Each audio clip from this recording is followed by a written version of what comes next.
So now mga beshi, another exciting messenger update. Ano ito? Teka lang, wag masyado excited. Natuwa lang din kasi ako doon sa nabasa ko na alam talaga ni Meta kung saan tayo medyo mas nahihirapan, no? Sa communication. Siya nang nag-adjust para sa atin, nagbigay siya ng bagong update. Bibigyan ko muna kayo ng senaryo. Halimbawa tayo po ay nag-work online and then ang katrabaho natin ay taga-ibang bansa. So, sa pakikipag-communicate sa kanila, maaaring sila po yung mag-adjust or tayo. Pero ang nangyari, si Meta ang nag-adjust para mas maiintindihan natin, makakasunod tayo sa usapan. So, pwedeng-pwede rin po pala ito sa mga group chats, no? So, ano ito?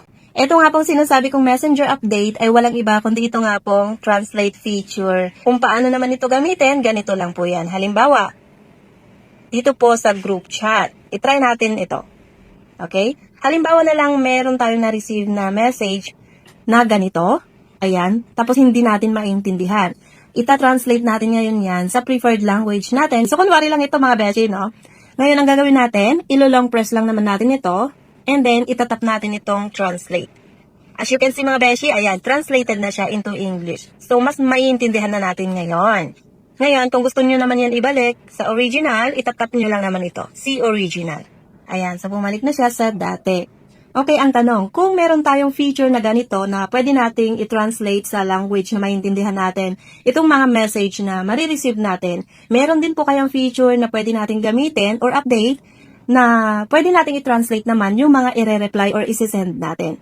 Sa ngayon kasi mga beshi, wala pa, no? Pero don't worry dahil meron naman po tayong ibang paraan.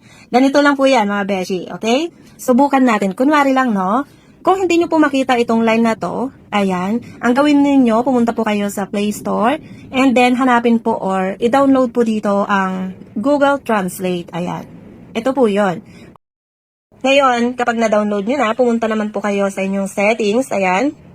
And then, hanapin ninyo ang keyboard at gawin po natin yung default, okay?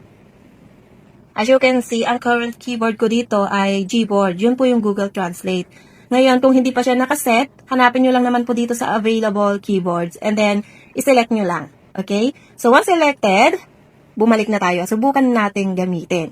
Mag-type tayo dito ng message. But before that, kung mapapansin ninyo ito, 4 na boxes dito, itap nyo yan. And then, select natin ang translate. Okay. Sabihin na natin na tayo po ay Pinoy. So, isi-select po natin yung Filipino. And then, ita-translate natin yan into English. Okay. Mag-type na po tayo dito. Halimbawa lang, kumusta naman po ang lahat? Ayan. O, diba mga beshi, kita nyo naman dito, translated na siya into English. So, pwede na po natin yan isend.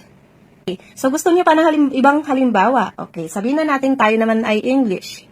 Tapos, gusto natin i-translate into French. Ayan. So, itry natin. Halimbawa na lang, everything's going smoothly. O, diba? Dito sa taas, nandyan na po ang translated word. Okay? So, pwede na natin itong isend. O, diba? Feeling expert? So, ang kagandahan nito, makakapag-reply na tayo sa sarili nating language and then, marireceive naman nila yan sa sarili nilang lengguwahe. So, ganun lang siya mga beshi. Hopefully, makatulong po itong tutorial na ito sa inyo and thank you for watching.